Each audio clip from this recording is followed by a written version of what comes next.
Жол маселесine келгенде дагы bir маселе, урматтуу курултайдын өкүлдөрү, биз азыр бүгүн жолдорду республикалык бюджеттен акча каражатын бөлүп жасап атабыз. Республикалык бюджеттен. Бул баарыңыздардын акчаңыздар, салык төлөп аткандардыкы, элдин акчасы. Өнүккөн өлкөлөрдө, Европа өлкөлөрүндө башкача. Республикалык бюджеттин акчасын көп жолго колдоно бербейт, жол фонду деп, анан ошол фонд менен жасайт да. Биз дагы ошого өтөбүз, Кудай буйрса. Ушу жаңы жылда келаткан жыл өтөбүз.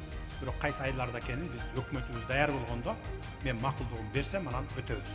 Жол фондун курабыз, жол фондун ачабыз. Ошол жол фондуна заправкада сатылып аткан күйүүчү майдан, бензин, соляркадан үстүнө 1 сомдон кошобуз. 1 сомдон кошобуз. Анан ошондон баштап биз республикалык акчадан бөлбөйбүз. Республикалык бюджетти биз өнүгүүгө жумшайбыз дагы, жолду жасоону, ошо дорожный фонд жасаш керек. Бул боюнча мындай сунуштар келди маган. Жанакындай машинелердин объемуна, кубтарына жараша, мотордун жараша, ошогон салык салалы дагы, анан ошолор төлөсүн, ошо жол фондуна төлөсүн, анан ошону менен жасайды.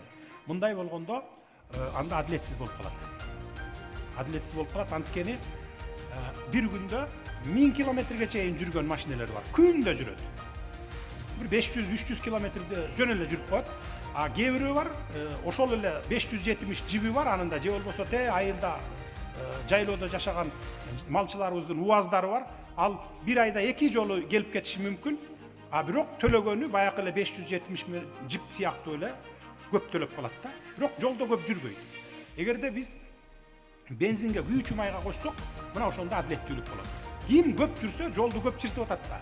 Ошол көп төлөйт. Бул көп деле сумма эмес, 1 сомдон кошуп койсок, жол фондуна которулуп турса, андан кийин талап кылсаңыздар болот. Мына биз жолго төлөп атабыз го. Эмне үчүн жол яма болуп калды? Эмне үчүн могу жол жасалбай атат деп. Жана көп жолдорду жасап атпайсыздарбы? Жайлоого кетчү жолдорду жасап атасыңар. Бирок Кудай буйрса келечекте ага дагы барабыз, жетебиз жайлоого чейин. Ушуну эсиңиздерге салып коелу, дагы анан кийин бензин кымбаттады деп кыйкырбаңыздар.